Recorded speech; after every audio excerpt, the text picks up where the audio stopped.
Salut à tous, j'espère que vous allez bien. Donc petite vidéo mise à jour sur le Bitcoin et sur l'Ethereum. On va voir aussi les autres cryptos. Donc là, ce que vous allez voir ici, c'est un enregistrement de la session live que j'ai fait avec mes élèves tout à l'heure. Donc si vous voulez voir toute la session, c'est-à-dire où on parle du Forex, mais aussi des indices et en plus des cryptos, la vidéo sera disponible sur le site. Là, je vous poste que la partie crypto, donc on verra pas que le Bitcoin et l'Ethereum, mais XTZ, ADA, etc. Mais avant de commencer, comme toujours, je tiens à remercier la communauté. Merci énormément pour votre temps, like, commentaire et partage. Si vous n'êtes pas abonné, n'hésitez pas à le faire, ça me ferait vraiment plaisir et ça aiderait énormément la chaîne. Vous pouvez aussi me suivre sur Twitter et sur Twitch pour ne pas louper mes prochains lives. Voilà, donc sans plus tarder, on va attaquer la vidéo. Let's go.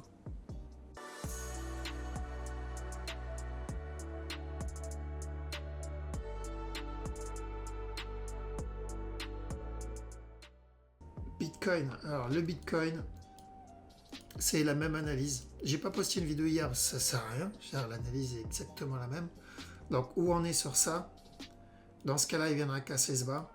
Il y a peu de chance maintenant, d'accord. C'est toujours possible. Techniquement, c'est toujours possible, mais il y a peu de chance que ça arrive à cause de l'amplitude du mouvement qu'on vient d'avoir ici. Mais c'est toujours possible. Tant que ce top n'est pas cassé, on peut avoir un running. Donc, drop pour ce 1, 2, 3, et ensuite, continuation vers l'eau. L'autre, je pense à être plus pour celui-là. On va aller pour celui-là. De toute façon, pour ceux qui sont déjà dans le bail, bon, tant mieux. C'est continuation cassure du top. Je rappelle, la grosse structure, c'est pareil aussi. Donc, si on a le running là-dedans, on aura le running plus tard. Enfin, il y a de grandes chances qu'on ait le running plus tard. Si ça, c'est encore, ça fait partie de la structure corrective. S'il vient casser le top, c'est pareil. C'est la même chose. Je vais mettre les deux couleurs. Voilà. Ok, donc, même direction. Donc ça ne change pas. Toujours de l'achat. Là, j'aime pas trop ce mouvement agressif ici, donc on fait attention. En gros, on attend une correction si on veut acheter. L'idéal, un truc un peu plus grand que ça. Il a donné des setups, hein, c'est pas comme si on n'en a pas eu là. Car même pour petit push derrière, le piège, il était là-dedans. Donc, on a eu pas mal d'opportunités pour rentrer dedans. Ici, on doit être vigilant, parce que ça peut être le départ d'un setup un peu plus grand. Par exemple, un flag 4 heures. Ce serait bien un petit flag 4 heures ici. Donc, si on le voit corriger ici en 4 heures, continuation vers l'eau. Sinon, s'il veut venir valider le running, il ne corrigera pas. Et ça sera un spike directement comme celui-là ou comme celui-là.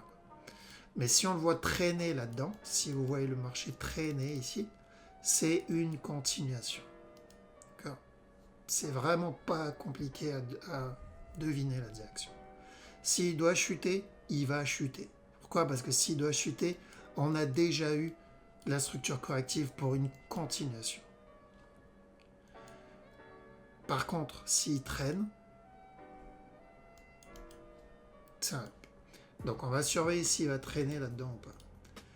Ethereum, c'est la même chose. On a eu pas mal d'opportunités pour rentrer là-dedans à l'achat. Donc c'est pareil ici. Si on le voit traîner, c'est de l'achat au minimum jusqu'à ce top. Et on partira du coup sur le scénario qu'on avait vu de base. Donc quand on était là, on a dit quoi ? On a dit drop, correction, drop, et ensuite un up. C'est exactement ce qu'on est en train d'avoir. En gros, une fois ce top cassé, il aura validé les directions qu'on a eues. Maintenant, l'autre possibilité, c'est d'avoir une structure corrective beaucoup plus grande. Ça, je ne pense pas. À partir de maintenant, il y a vraiment peu de chance. En gros, il y a peu de chances qu'il vienne casser ce bas-là avant de monter. Donc, on va voir. S'il continue à traîner là-dedans, on achète. Donc, c'est toujours de l'achat. Les flèches, elles sont encore là, je crois. Ouais. Donc, c'est les mêmes flèches. Ça fait que suivre la structure 4 heures. Pour ça, je dis que ça peut invalider une structure interne, à cause des news ou peu importe. Mais il y a peu de chances que la grande structure soit invalidée. Voilà pourquoi on suit la grande structure toujours. Pour ceux qui ont de l'expérience, peuvent trade l'interne. Ok, donc si on le voit traîner, c'est toujours de l'achat. XRP, on reste à l'écart de celui-là. XTZ, donc faites attention, lui, objectif atteint. On a dit quoi? On a dit tant que ce bas n'est pas cassé, cherche de l'achat jusqu'à ce top là. Et on fait attention à partir de là. Pourquoi? Parce qu'on peut être sur la fin d'une structure corrective, pour un gros A ici, un B là, et venir toucher donner le C, pardon, avant la continuation. Maintenant, si je le vois corriger, donc me donner la même chose que ça, ben, on peut continuer à acheter, mais à chaque nœud plus on se protège. Justement du C qu'on vient de voir. S'il rampe et continue à ramper, venir casser ce top, on ira chercher le running. Okay, il y a peu de chances qu'on échappe à ce C. Hein. Donc il peut le retarder, le donner plus tard, mais il y a vraiment peu de chances qu'on passe à côté. Donc c'est où on va la voir ici, avant la continuation, c'est-à-dire avant de casser le top, ou on va la voir plus tard. ADA, donc Cardano. Cardano cherchait des buy setup. Donc ça y est, on l'a eu. Du coup, il ne sert plus à rien. Le buy, on l'a eu. Donc il ne sert plus à rien. Maintenant, on cherche, tant que ce bas n'est pas cassé, cherche des buy setup au moins jusqu'à ce top. On fait attention à la cassure de top. Parce que où il viendra casser celui-là, et bon, si on est dans le buy, on n'a pas à se plaindre. Ou sinon, il viendra casser ce top, termine une correction un peu plus grande ici. D'accord? Donc voilà, bon, voilà. Tant que ce bas n'est pas cassé, si on a des buy setup, même s'il continue à ramper un peu, on s'en fout.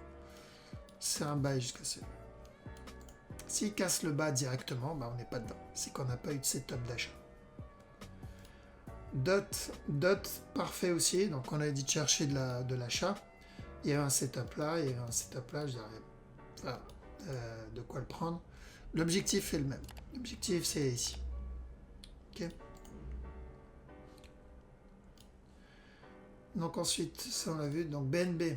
BNB, objectif atteint aussi. Ok. Donc lui, on a dit, si tout ce mouvement-là, c'est une structure corrective terminée, buy jusqu'à ce top. Et on fait attention à la cassure du top. Un peu, pas pour les mêmes raisons que XTZ. Où on est sur un mouvement terminé, donc le A ici, le B ici, le C ici. Si c'est le cas, on va avoir un drop avant la continuation. Ou sinon, si on le voit continuer à traîner là, bah on peut acheter, mais à chaque nœud plus haut, on se protège. Pourquoi? Parce que s'il vient casser stop, le C, on l'aura, mais pour un running. Il y a peu de chances qu'on échappe au C. Donc ceux qui ont pris les TP ici, bah c'est bien.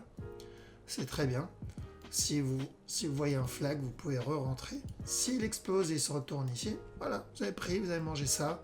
Et maintenant, on cherchera un autre setup d'achat à partir de là. SFP. SFP, pareil. Chercher des buy setup ici. Donc là, on veut un running ici. Du coup, buy jusqu'à setup. Et là, on a potentiellement une préparation pour de l'achat. Donc si en interne, là-dedans, vous avez des setups d'achat, tant que ce bas n'est pas cassé, on cherche de l'achat. Cassure du top, ici, on fait attention. Parce que si c'est un running, il viendra casser le top directement, le gros. Si c'est pas un running, au cas où on se protège de ça, ben, il peut venir casser ce top pour nous donner une correction pour une plus grosse structure là-dedans. Moi, je vais pour le running. Mais ça ne m'empêche pas de faire attention à la cassure de stop. Donc, on cherche de l'achat tant que ce bas n'est pas cassé. Le lit, j'attends. D'accord, j'ai besoin que la structure se développe un peu plus si je veux acheter. Parce que je ne sais pas si on va avoir des setups d'achat pour une plus grosse structure corrective ici, donc un gros running, comme le SFP. Dans ce cas-là, j'ai besoin d'une correction. Ou s'il va continuer à chuter là. Et terminer ça comme correction. C'est beaucoup trop tôt pour le moment. Je préfère privilégier le SFP, le BNB et tout le reste.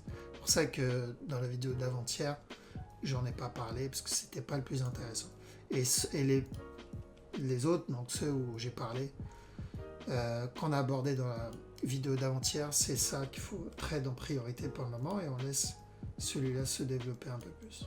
D'accord ? Mais on n'oublie pas, on est dans une correction, c'est où on va avoir une structure corrective un peu plus grande, donc pour un 1, 2, 3, ou sinon la structure est déjà terminée. drop avant le up. Voilà, donc l'enregistrement s'arrête ici. En tout cas, merci d'avoir regardé la vidéo jusqu'au bout. N'oubliez pas que vous pouvez regarder toute la session du live qu'on a fait sur le site.